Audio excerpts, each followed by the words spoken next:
제가 우리 시청자 여러분들에게 정말 감사드려요. 왜냐, 실제 정청래와 관련돼서 지금 이 국회 국민청원이 81,341명이 넘어서고 있습니다. 자, 시청자 여러분들, 이거 아직 더 많이 해주셔야 됩니다. 더 많이 해주셔야 돼요. 자, 근데 중요한 건 뭐냐, 이와 관련돼가지고 정청래가 반응을 하고 있어요. 어떻게 반응하고 있습니까? 막말하고 있습니다. 뭘 알고 말이라 뜨거운 맛 보여줄까? 우리 국민들을 향해서 뜨거운 맛 보여주겠대요, 시청자 여러분들.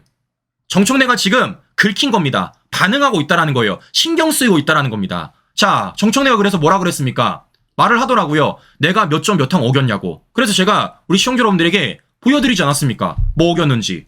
자, 보시는 것처럼 국회법 49조 1항 어겼고요. 국회법 145조 1항 어겼고요. 국회법 145조 2항 어겼고요. 청원법 6조 어겼고요. 헌법 65조 어겼다라고 제가 일일이 다 말씀드렸습니다. 이러니까 정청래가 어떻습니까? 이겨낼 수가 없는 거예요. 자, 그럼 중요한 건 뭐겠습니까? 제가 말씀드렸던 것처럼 제가 왜 이것을 했느냐고 말씀드렸죠. 왜라고요? 언론들이 조명을 안 해주기 때문입니다. 실제 정청래가 무엇을 잘못했고 더 나아가 국회 국민청원이라는 것을 자신들의 정쟁에 악용한 것을 언론들이 조명을 안 해줬기 때문에 제가 이것을 여론화시키고 싶어서 그런 일을 했다고 말씀을 드렸어요. 자, 이러니까 어떻습니까? 실제 언론들이 보도를 하잖아요. 정쟁의 코민이 된 국회청원 청문회, 사진은 정청래.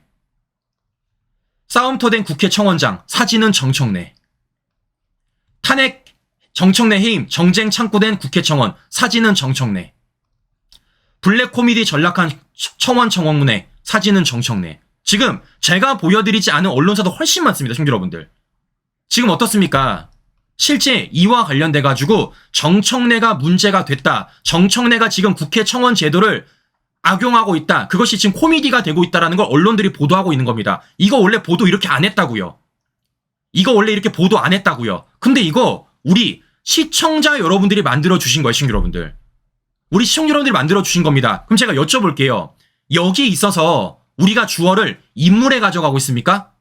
아닙니다, 시청자 여러분들. 우리는요, 뭐에 주어 갖고 있습니까? 국회 국민청원이라는 것에 주어를 갖고 있어요. 왜냐? 그것이 실제적으로 우리 국민들에게 정말 필요로 하는 제도로서 이용이 돼야 되는데 그걸 정청래가 민주당이 악용하고 있기 때문에. 즉, 이 국회 국민청원이라는 제도가 올바르게 이어나가기 위해서라도 더 나아가 국회 내에 있는 법사위원장이라는 자리가 정청래 민주당 방탄을 위해서 악용되지 않기 위해서 우리 시청자 여러분들이 함께 저렇게 동참해 주신 거예요. 여기서도 중요한 건 우리가 하나가 되었기 때문입니다. 하나가 되었기 때문에. 우리가 원팀이 되었기 때문에 이렇게 이겨낼 수 있는 거고 이러한 여론을 만들 수 있는 겁니다, 시청자 여러분들. 자, 그 중요한 건 뭐라 말씀드렸죠? 여기서 끝내지 않는다고요.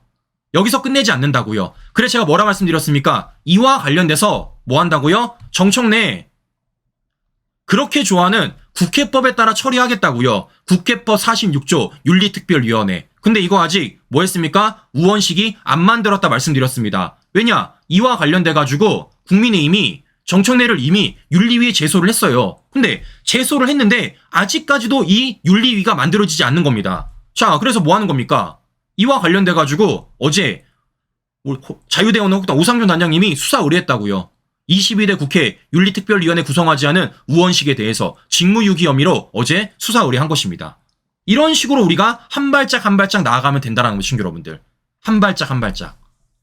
저는요, 말씀을 드리는 거예요. 누구를 지지하시는 간에, 누구를 지지하지 않으시는 간에 저는요, 다 자유라고요. 제가 뭐라 그랬습니까? 제가 언제 특정 후보 무조건 해야 된다, 특정 후보 뭐 이렇게 말씀드린 적 있어요? 없습니다. 제가 말씀드린 건요, 주어가 아니에요. 사람이 주어를 안 가져갔습니다. 뭡니까? 우리의 가치와 우리의 목적과 우리의 방향성의 주어를 가져갔어요. 저들은요, 우리의 그런 기준을 깨려고 한다고요. 어떻게? 말도 안 되는 프레임으로. 보셨잖아요. MBC 앵커가 어떻게 유도신문 하는지. 보셨잖아요. 동아일보가 우리 내부를 어떻게 갈라치게 하는지. 보셨잖아요. JTBC가 어떤 식으로 프레임 잡고 있는지. 자, 말씀을 드리는 겁니다. 이래서 우리가 이와 관련돼가지고 똘똘 뭉쳐서 우리가 하나의 깃발을 들고 가야 되는 거예요. 그 깃발이 틀렸다라고 말을 누가 하더라도 계속 손가락질 하더라도 저는 그 깃발 끝까지 들겠습니다. 중요한 건 그 깃발을 저 혼자 들지 않을 때, 더 많은 분들이 함께 들 때 어떤 결과 만들어낸다고요? 바로 이런 정청 내에 막말과 관련된 결과물을 만들어낸다라는 겁니다, 신규 여러분들. 그래서 말씀을 드리는 거예요. 우리가 똘똘 뭉쳐야지만 저 좌파들의 프레임을 깰 수 있다. 그래야지만 우리가 윤석열 정부를 지켜낼 수 있다라는 말씀을 제가 해드려 보는 것입니다. 자, 그래서 중요한 건 뭐겠습니까? 이와 관련돼서 우리가 계속 목소리를 내야 되는 겁니다. 계속 목소리를 내야 돼요. 자, 그러니까 지금 어떤 일이 벌어지고 있느냐? 검찰이 드디어 김명수에 대해서 소환조사 통보를 했다는 겁니다. 친구 여러분들, 이거 무려 3년 5개월 만입니다. 고발된 지 3년 5개월 만이에요? 그럼 저는 궁금한 게 이거예요. 지금까지 이거 왜 안 한 겁니까?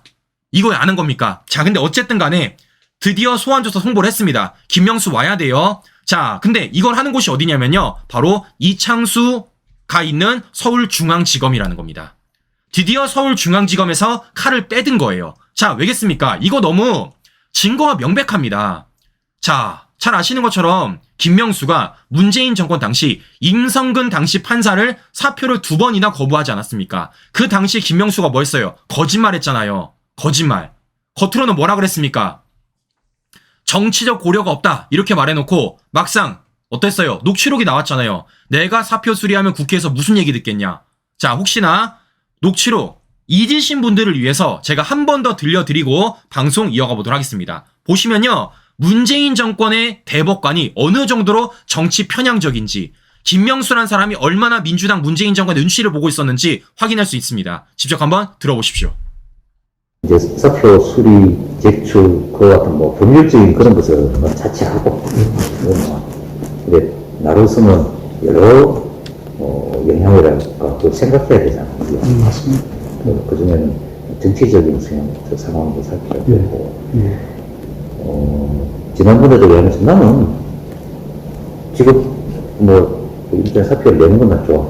좋은데 내가 그에 관해서는 많이 이제 고민도 해야 되고, 여러 가지 상황도 지켜봐야 되는데, 지금 상황을 잘 보고, 더 톡까놓고 이야기하면, 지금 뭐 탄핵하자고 저래 나오고 설치고 있는데, 그거 내가 사표 수리했다고 하면, 야, 국회에서 무슨 이야기 듣겠냐 말이야. 그지? 그러니까, 그리고 게다가, 무죄한 경우는 이제 무죄 사실 얼마 안 남았고, 또 1심에서 무죄를 받았잖아. 문제는 아까 탄핵이라고 들려 있으니까 그렇지. 나도 현실성이 있다고 생각하거나, 탄핵이 되어야 된다는 그런 생각은 갖고 있지 않은데, 일단은 그래도 정치적인 그런 것은 또 상황은 또 다른 문제니까, 왜 탄핵 이야기를 꺼내지 못하게 그냥, 왜냐면 수리 보면 탄핵 이야기 못하잖아요. 그런 비난을 받는 것은 정말 적절하다는 생각이 들어서. 자, 들어보신 것처럼 지금 김명수란 사람이 얼마나 정치적인 잣대를 가지고 이 사법부를 운영했는지를 우리가 확인해 볼 수 있다는 것입니다. 이런 사법부 아래서 문재인 정권 5년이 이어졌던 거예요. 그리고 이런 사법부를 지금 우리가 하나하나 바로잡고 있는 과정이라는 겁니다. 그럼 우리는 여기서 생각할 수가 있다는 겁니다. 실제 문재인 정권이 이루어졌던 모든 판결들이, 더 나아가 모든 사법부와 관련된 일들이 얼마나 문재인 정권에, 더 나아가 민주당의 눈치를 보고 이어나갔었는지, 그런 과정 속에서 김명수가 거짓말한 게 걸려버린 겁니다, 친구 여러분들. 김명수가 거짓말한 게. 네? 결국 뭐 하는 겁니까? 이거 직권남용이고 김명수가 구라친 거예요. 이와 관련돼서 고발장 넣은 겁니다. 근데 이게 뭐라는 겁니까, 친구 여러분들? 앞서 말씀드린 대로 이제 3년 5개월 만에 소환조사 통보한 겁니다. 이제서야 본격적으로 수사가 진행되는 거예요. 자, 근데 문제는 뭐냐면요, 이게 처음이 아니에요. 이게 원래 예전에도 있었습니다. 언제? 이때도 있었어요. 지난 2023년 12월 15일 채널A 단독 보도, 검찰 김명수 전 대법원장 부른다. 지난해 12월 달에도 이런 보도가 나왔다고요. 근데 수사가 안 됐던 겁니다, 또. 근데 또 수사가 되는 겁니다, 친구 여러분들. 제가 말씀을 드리는 겁니다.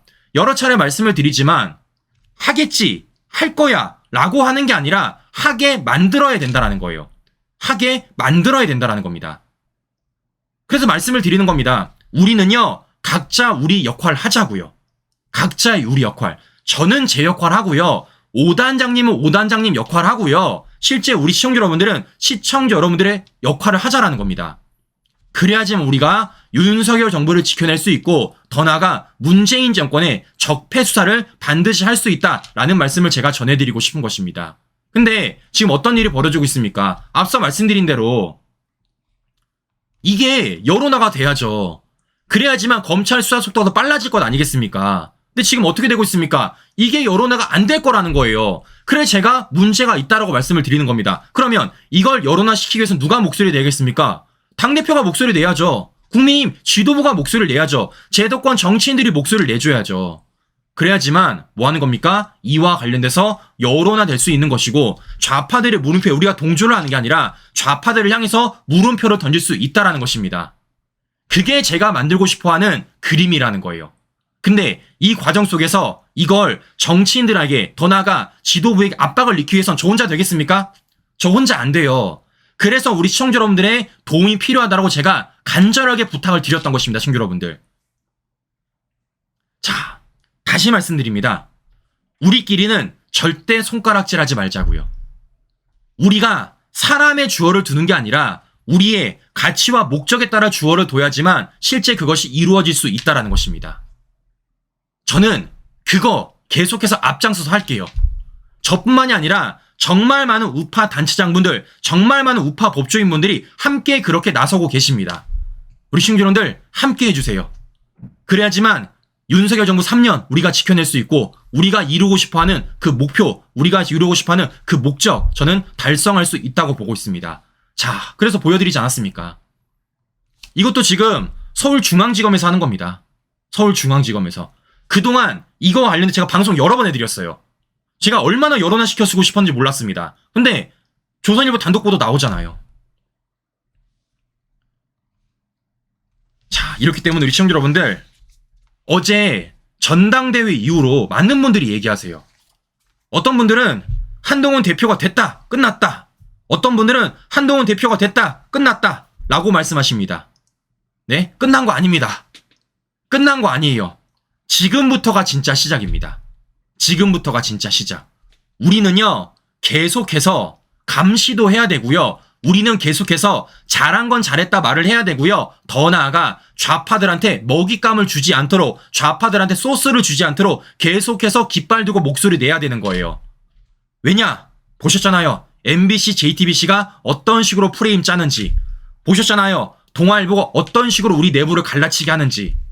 자, 시청자 여러분들, 많은 분들이 얘기하십니다. JTBC, MBC 어떻게 할 거냐고. 얼마 남지 않았습니다. 얼마 남지 않았어요. 당장 이번 주에 이진숙 방통위원장 청문회 열립니다. 청문회 열리면요, 실제 임명되는 거예요. 임명되는 순간 실제 MBC 사장 바뀝니다. MBC 사장 바뀌어요. 제가 말씀드렸죠. 불과 몇 년 전까지만 하더라도 예전에는요, KBS, MBC, JTBC 이렇게 셋이 다 함께 했다고요. 그런데 MBC, KBS 사장 교체되니까 어떻습니까? KBS 빠졌습니다. 이제는요, MBC, JTBC 두 명이서 하고 있습니다. 근데 여기에 MBC마저 정상화되면 어떻게 되겠습니까? JTBC 혼자서 하게 되는 거예요. 우리는 이러한 고립작전을 만들어내는 겁니다. 왜냐? 우리가 정부를 갖고 있잖아요. 우리가 정부를 갖고 있잖아요. 시청자 여러분들, 얼마 안 남았어요.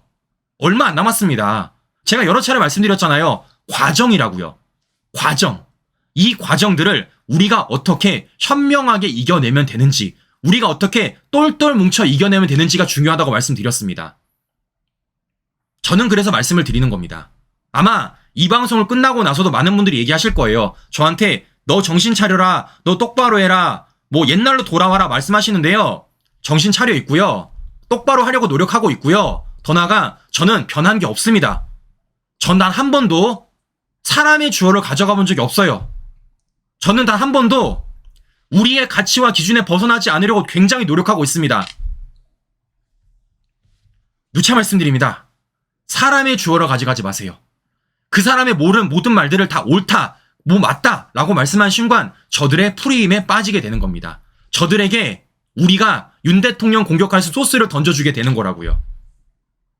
저는 계속해서 쌍욕을 먹더라도 손상대 TV가 뭐 대표님한테는 죄송하지만 구독자 떨어지고 조회수 떨어지더라도 저는 계속해서 할 말 하도록 하겠습니다. 뭐에 따라서 우리의 기준과 가치의 방향성에 따라서. 여기서 부탁드리고 싶은 건 딱 두 가지입니다. 첫 번째, 우리 시청자 여러분들 우리끼리는 손가락질하지 말자라는 겁니다. 두 번째, 저의 의견에 동의하시면요, 함께 들고 있는 깃발을 함께 들어주시라는 거예요. 저 혼자 들기 너무 힘듭니다. 저 혼자 들기 너무 힘들어요. 너무 큰 깃발이라서 저 혼자 들 수도 없습니다. 우리 시청자 여러분들이 함께 들어주셔야지만 앞서 말씀드린 정청래와 같은 결과물 만들어낼 수 있다라는 말씀 다시 한번 드려보면서, 네, 이상 방송 마무리하도록 하겠습니다. 오늘도 긴 시간 끝까지 시청자 여러분 감사합니다.